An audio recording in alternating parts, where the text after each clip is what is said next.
Merci d'être avec nous ce matin. Bonjour Lise Gutmann. Alors Samuel, ce matin plusieurs thèmes vont être évoqués avec vous et on va peut-être faire un point sur le Shabbat international qu'on avait évoqué ces dernières semaines et qui vient d'avoir lieu. Racontez-nous tout. Exactement, Lise. Beaucoup de choses se sont passées ces derniers jours. On n'a pas arrêté. Effectivement, ce week-end, il y avait 250 personnes au Centre européen du judaïsme, venues d'une dizaine de pays différents, 100 Français, 150 d'Italie, d'Espagne, d'Allemagne, de nombreux pays qui se sont retrouvés à Paris. On les a accueillis. L'UEJF a organisé Shabbat. C'était un moment fabuleux qui était pas vu depuis longtemps comme ça, que la France accueille des étudiants vraiment du monde entier exactement, dans cet esprit d'union, dans cet esprit de rencontre et évidemment de réflexion.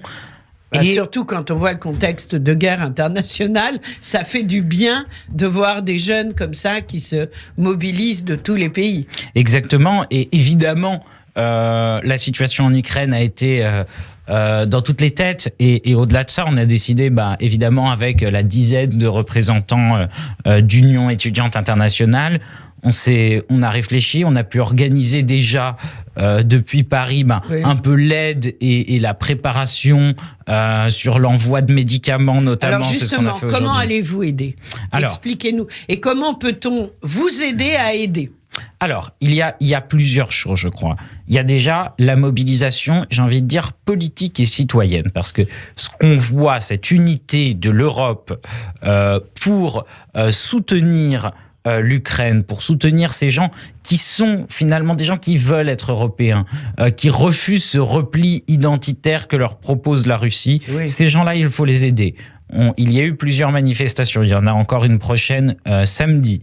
À quelle heure ? À 15h à la République. Exactement. Et surtout ce soir, l'UEJF organise, donc avec la règle du jeu, SOS Racisme et Bernard-Henri Lévy, au Théâtre Antoine à 17h, un grand meeting SOS Ukraine en présence de Valérie Pécresse, Anne Hidalgo, Christophe Castaner. De nombreuses personnalités seront là pour justement marquer ce soutien à l'Ukraine. Donc ça, c'est la mobilisation. Pour le coup, ils seront tous d'accord.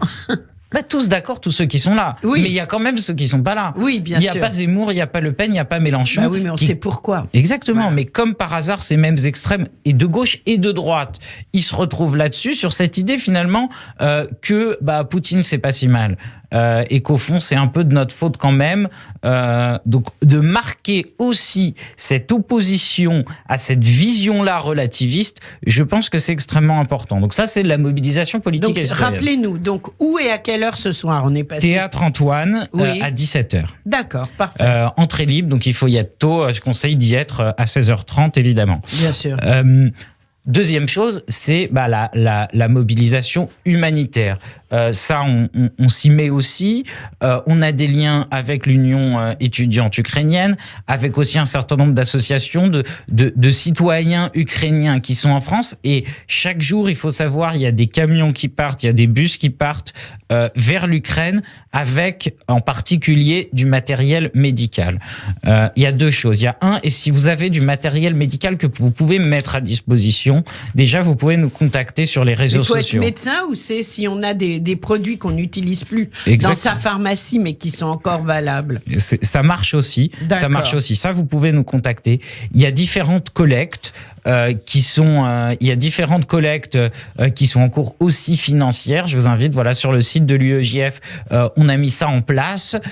Et donc, on achète du matériel médical, on le récupère et on l'amène dans des camions qui partent finalement chaque soir vers l'Ukraine. Ça, c'est extrêmement important. Alors, où est-ce qu'on peut les déposer ? Alors, ce que je vous invite à faire, si vous en avez, c'est vraiment de nous contacter sur les réseaux sociaux et on s'organise. D'accord. Voilà. Okay. C'est le mieux. Il n'y a pas, à ma connaissance, en tout cas, nous, on n'a pas encore mis véritablement de points de collecte. Il y en a qui existent dans les différentes villes, etc. Est-ce qu'il y a besoin de vêtements ? Alors, pas pour le moment, c'est-à-dire pas en individuel, dire des vieux vêtements. Ça, pas encore. C'est vraiment là pour le moment. L'essentiel, c'est ce qui est matériel médical et talkie-walkie. C'est vraiment ça qu'ils ont besoin pour le moment. On n'a pas tous un talkie-walkie chez soi, mais du matériel médical, certainement. Exactement. Exactement. Donc ça, c'est important. Et donc nous, avec les militants de l'UEJF, en partenariat avec le FSJU, on est allé récupérer dans des entrepôts, etc., du matériel qu'on a amené justement dans les camions avec différents partenaires qui amènent ça sur le front ukrainien. Ça, effectivement, c'est ce qu'on fait.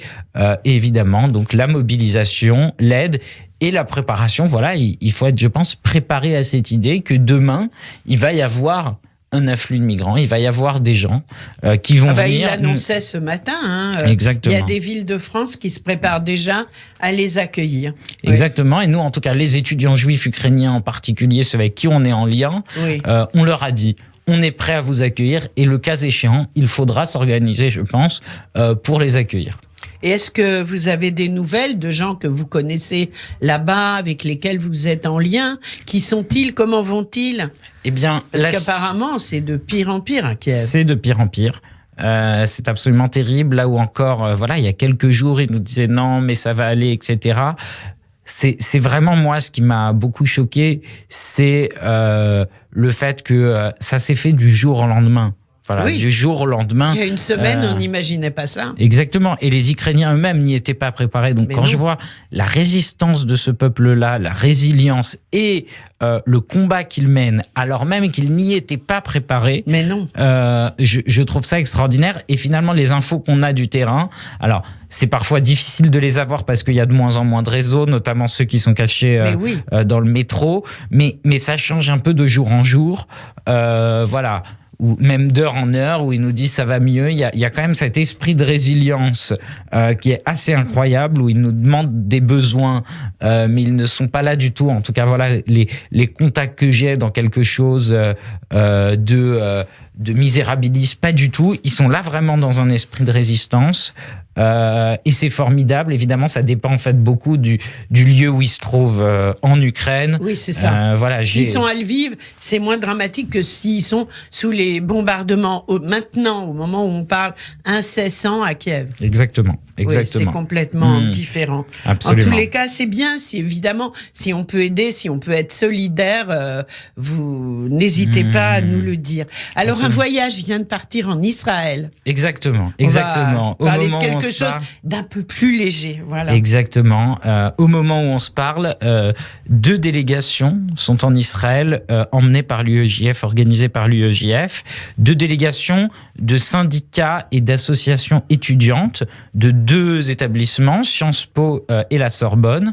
Pourquoi ces écoles-là? Parce que c'est vraiment les écoles qui, en tout cas à Paris, sont celles où il y a le plus de haine d'Israël, ou en tout cas de préjugés extrêmement forts, de méconnaissance à l'égard d'Israël. Ça, c'est et on a pris vraiment les gens qui ont le plus d'influence sur les campus, des syndicats qui sont parfois assez ambivalents, qui ont beaucoup de préjugés envers Israël. Oui, il y a des gens de l'UNEF qu'on emmène, justement pour faire changer leur mentalité sur Israël. Mais ils acceptent de partir en même temps. Absolument. Oui, ils acceptent. Tout à fait. Ils acceptent de partir. Ils pourraient ne pas. Complètement. Pourquoi ils acceptent? Parce que il y a un travail qui est fait, évidemment, c'est ce qu'on dit toujours, mais on en voit les fruits dans ce genre de moment-là. Ce travail qui est fait de terrain et de lien au quotidien entre les sections de l'UEJF et les associations dans les facs. Moi, je suis extrêmement attaché à ça. L'idée que voilà, l'UEJF, faut pas voir ça comme une entité comme ça à part, où parfois on entend comme ça, ils sont tout seuls. Il y a juste un bureau national qui est là. S'il y avait juste un bureau national qui était là, sans étudiants derrière, on n'aurait pas fait ces voyages. Bien sûr. Si on a fait ces voyages, c'est vraiment parce que à Sciences Po, depuis des années, on a une section locale qui est au quotidien dans le hall de Sciences Po, à parler aux étudiants, à créer des liens avec les différentes associations. Et ce qui fait qu'aujourd'hui, ils ont assez confiance pour effectivement partir avec nous en Israël, découvrir Israël. Ils étaient hier soir. Ça dure combien de temps? Une semaine? Une semaine. Ils sont actuellement en train de visiter la vieille ville. Je crois que de ce que je vois sur mon portable, ils viennent même d'arriver au Kotel. Exactement. Et c'est un moment qui est fabuleux. Vous les suivez minute par minute? Et je les suis et surtout, je les rejoins demain.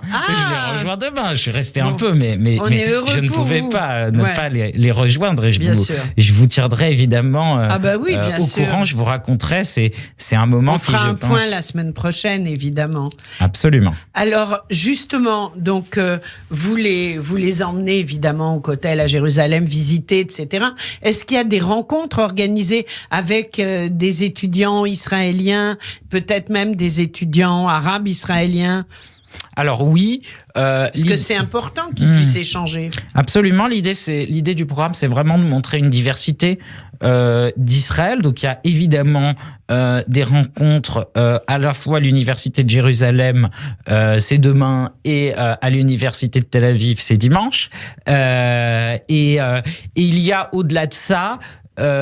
il y a un certain nombre de rencontres avec des politiques, notamment on voit demain un député druze israélien, on voit Émilie Moati de Avoda, l'introduction avec Denis Charbit, David Benaïm, des gens de droite, de gauche, les différentes composantes de la société israélienne qui comprennent ils entendent toute la journée que Israël, c'est un pays avec des gens qui sont que dans une logique de confrontation avec des Palestiniens.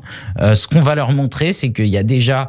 les Israéliens subissent évidemment ce conflit et ils ont à la fois, il y a une société diverse et des opinions diverses sur toutes ces questions-là. Eh bien, ce sera le mot de la fin, Samuel Lejoyeux. Donc, ce soir, à 17h au Théâtre Antoine, Absolument. Avec tous les politiques français en solidarité avec l'Ukraine. Votre voyage demain, qu'on vous souhaite excellent. Allez vite faire votre valise. Et nous, on veut un compte-rendu bien précis la semaine prochaine. Même heure, même studio. Merci. Merci beaucoup, Lise.